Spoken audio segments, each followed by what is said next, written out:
좁아지다가 중간에 있던 혈전 같은 게 터져서 아예 막혀버리는 게 심근경색이거든요.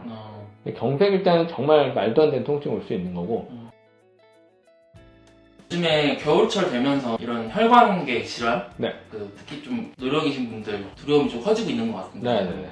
첫 번째 질문. 가슴 통증이 있을 때 119를 바로 불러야 되나? 일단은 흉통이라고 하면 가슴에 이제 통증이 있는 거잖아요. 그거는 오른쪽이든 왼쪽이든 통증이 되게 심하면 사실 이제 병원에서는 엄청 긴장을 하거든요. 혹시 심근경색이나 아니면 대동맥 박리 같은 이제 바로 생명에 영향을 줄 수 있는 질환이냐 이걸 걱정하기 때문에.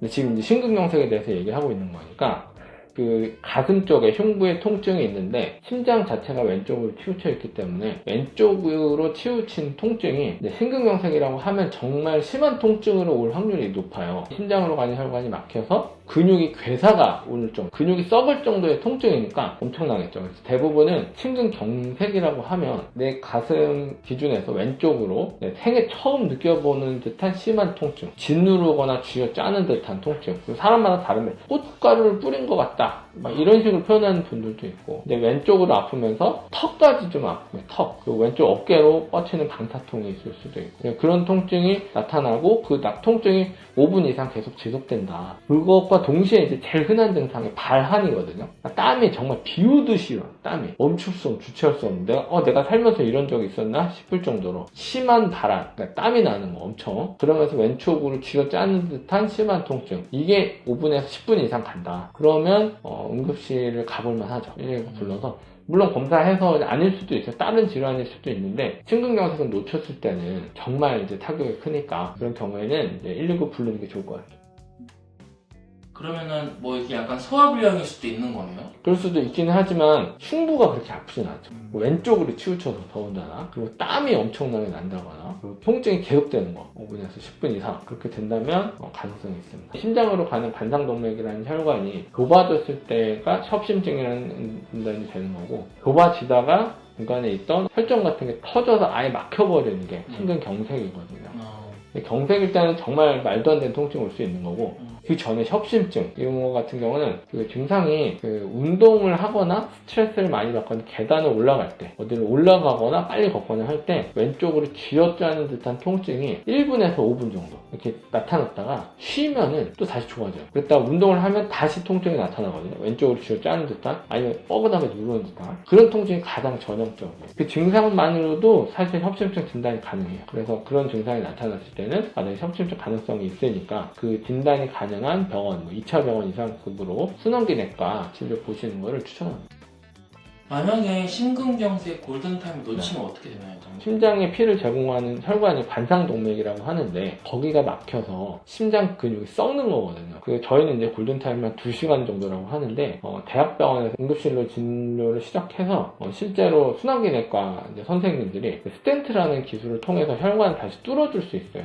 그 스텐트를 넣는 시간, 통증이 발생해서 스텐트까지 가는 그 시간이 2시간 정도가 골든타임이라고 하거든요. 그러니까 시간이 아주 중요하죠. 그때 뚫어주면 심장이 피를 못 받아서 근육이 이제 썩는 시간까지는 도달하기 전에 뚫어줄 수 있다는 거예요.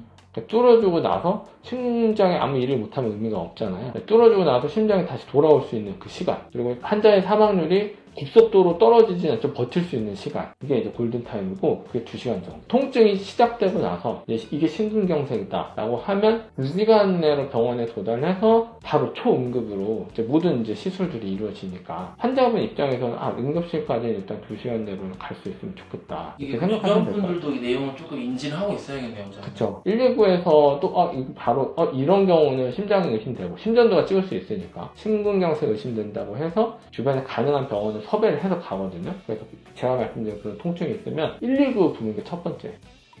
아스피린 약도 좀 도움이 되나요? 스텐트 시술을 하고 나서 혈관을 다시 확장해서 펴놓고 그 스텐트가 다시 막힐 수도 있거든요. 그래서 그걸 예방하는 데는 아스피린이 반드시 좀 필요하고, 아스피린이나 클로피도그레 같은 항혈전제들을 쓰는 것이 필요하고, 근데 이제 스텐트 시술을 하기 전에 진단이 된 것도 아닌데 그냥 의심되니까 아스피린을 먹는다, 그렇지는 않아요. 그런 경우는 이제 순환기내과 전문의 진단 하에 필요하다고 판단되거나, 조영술이라고 혈관을 직접적으로 보는 검사 말고 관상도면 CT라는 검사도 있거든요. 그것도 혈관을 볼 수 있는데 거기서 의심되면은 이제 판단하에 써볼 수는 있지만 환자분이 나는 심장 안 좋을 것 같으니까 나 그냥 아스피린 먹을 그런 거는 아니에요. 출혈 위험성도 있기 때문에 막 드시면 안 돼요. 협심증이 있으면 심근경색에 갈 수 있는 단계 확률이 있죠, 당연히 있죠. 단계가 있는데 협심증 같은 경우가 이제 시작 단계, 안정형 협심증이 있고 불안정 협심증이 있거든요. 근데 가끔 증상이 나타나서 뭐 한 달에 몇 번 이렇게 나타나는 증상이 5분 내로 끝나고 증상이 또 멈춰지면 생활에 큰 문제는 없고, 근데 운동할 때 아니면 뭐 스트레스 많이 받을 때 가슴 쪽에 그런 통증이 반복된다. 안정형 협심증 의심할 수 있고, 불안정 협심증이라서 그 윗단계, 거기서는 이제 시간도 더 길어지고 10분 이상 길어지고 하루에도 몇 차례 나타날 수 있고, 거기서는 사실 심근경색 오기 아주 쉬워요. 불안정 협심증 단계에서는 거기서 혈관이 막히면 심근경색. 그래서 맨 아래 단계는 안정형 협심증, 그 다음 불안정 협심증, 그 이후가 심근경색이라고 보면 되고, 불안정 협심증이라고 하면 아주 위험하고 심장이 언제든지 바로 어레스트가 날 수 있는 상황이기 때문에 그때부터는 당연히 뭐 응급실로 간다거나 그런 걸 관리를 해주는 게 반드시 필요해요. 다시 이제 정리하자면, 운동을 하거나 스트레스를 받거나 계단을 올라갈 때 왼쪽으로 치우친 뻐근한 증상, 이게 한 5분 정도 있다 좋아져요. 쉬면 좋아지고 운동하면 다시 나빠지는 거, 그게 이제 협심증의 증상이라고 볼 수 있고, 이제 그게 시간이 지나서 더 악화됐을 때는 30분 이상 지속되는 통증, 심한 바람, 엄청난 땀, 그리고 생애 처음 느껴보는 좌측 흉부 통증, 이게 나타나면 바로 119 알고 계셔야 돼요. 감사합니다. 고생하셨습니다. 네. 오늘도 고생하셨습니다.